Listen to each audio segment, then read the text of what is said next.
Hello friends, நம்ம இன்றைக்கி இதை பற்றி பார்க்க போனால் மல்லி வேறு பெரிய எபிசோடில் என்ன இன்ட்ரெஸ்டிங்கான சுவாரஸ்யமான விஷயம் நடக்க போகுதாங்க பார்க்க போகிறோம். வாங்க வீடியோக்குள்ளே போயிடலாம். நம்முடைய மல்லியை நம்ம விஜய் பார்த்து மல்லி இவ்வளோ நல்லவளாக இருக்காளே, ஏன் நமக்கு அவன் மேலே கோவம் வருது அப்படின்ற மாதிரி யோசிச்சுக்கிட்டே நம்ம மல்லியை பார்க்குறாங்க. நம்ம மல்லி பார்த்தீங்கன்னா உங்களுக்கு நைட்டில் ஏதாவது உதவி தேவைப்படும், அதனால் நான் உங்கள் ரூமில் தான் தூங்க போகிறேன், நீங்கள் என்ன வேணாலும் நினச்சிக்கோங்க அப்படின்ற மாதிரி சொல்லிவிட்டு அங்கேயே படுத்துடுறாங்க. அது விடிஞ்சதும் பார்த்தீங்கன்னா நம்முடைய மல்லி பார்த்தீங்கன்னா விஜயோட ரூம்லேருந்து இந்த வெளியே போகிறது இந்த ரஞ்சிதா பார்த்துடுறாங்க. பார்த்துட்ட பிறகு பார்த்தீங்கன்னா பயங்கரமாக டென்ஷன் ஆகிறாங்க. டென்ஷன் ஆகிட்டு அதுக்காக நம்முடைய மல்லிக்கிட்ட பார்த்தீங்கன்னா எதுக்காக ரஞ்சிதா, எதுக்காக நீ உள்ளே போன அப்படின்ற மாதிரி இந்த ரஞ்சிதா கேட்டதுக்கு, நான் உள்ளே இருந்து வராது, எங்கள் பக்கத்து ரூமில் இருந்தால் வருவேன், இது எங்களுடைய ரூம்பு அப்படின்ற மாதிரி சொல்கிறாங்க.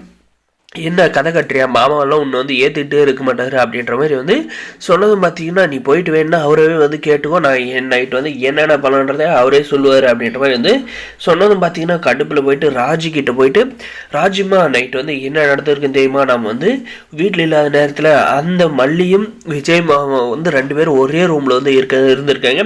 அது போக அவங்க ரெண்டு பேருக்குள்ளே இப்போ ரொமான்ஸ் எல்லாம் நடந்திருக்கு, சாப்பாடெல்லாம் வேறு ஊட்டி விட்டுருக்காங்க அப்படின்ற மாதிரி சொன்னதும் பார்த்தீங்கன்னா கோவத்தில் நம்முடைய ராஜேஸ்வரி போயிட்டு, விஜய் நீ என்ன பண்ணி வச்சிருக்க தெரியுமா, எதுக்கு மல்லியை ரூமில் தங்க வச்சு அப்படின்ற மாதிரி கேட்டதுக்கு, எனக்கு ஆக்சிடென்ட் ஆகிட்டு என்னால் முடியாதுன்னா, அப்போ வீட்டில் யாரும் இல்லை, அவள் தான் எனக்கு ஹெல்ப் பண்ணா, அதனால தான் அவள் என் ரூமில் தங்கிட்டான், நைட்டில் எனக்கு ஏதாவது உதவி தேவைப்பட்டுட்டு நான் உங்களை கூப்பிட்டேன், நீங்கள் தான் ஆளும் இல்லை ஒரு மண்ணும் இல்லை அப்படின்ற மாதிரி சொல்கிறாங்க. இந்த விஷயத்தை பெருசு படுத்தாது அப்படியே விட்டுருங்க அப்படின்ற மாதிரி நம்முடைய விஜய் சொன்னாலுமே இந்த ரஞ்சிதாவும் இந்த ராஜேஸ்வரி பார்த்தீங்கன்னா நம்ம மல்லியை கூப்பிட்டு, எவ்வளோ தைரியம் தான் என் தம்பியோட ரூமில் போயிட்டு அவங்களோட தூங்கியிருப்பேன் அப்படின்ற மாதிரி மிரட்டுறாங்க. அதுக்கு பார்த்தீங்கன்னா, நான் எதுவும் திருடல, நான் போயிட்டு அங்கே உங்கள் தம்பிக்கு உதவி தானே பண்ணேன் அப்படின்ற மாதிரி கேட்டு, ஆமாண்டி நீ திருட தான் வந்திருக்க, என்னுடைய தம்பியை திருட வந்திருக்க, அதனால தான் நீ நான் அப்படி சொன்னேன் அப்படின்ற மாதிரி சொன்னது பார்த்தீங்கன்னா, வார்த்தை அளந்து பேசுங்க, தேவையில்லாத பேசுகிறீங்க, வர வர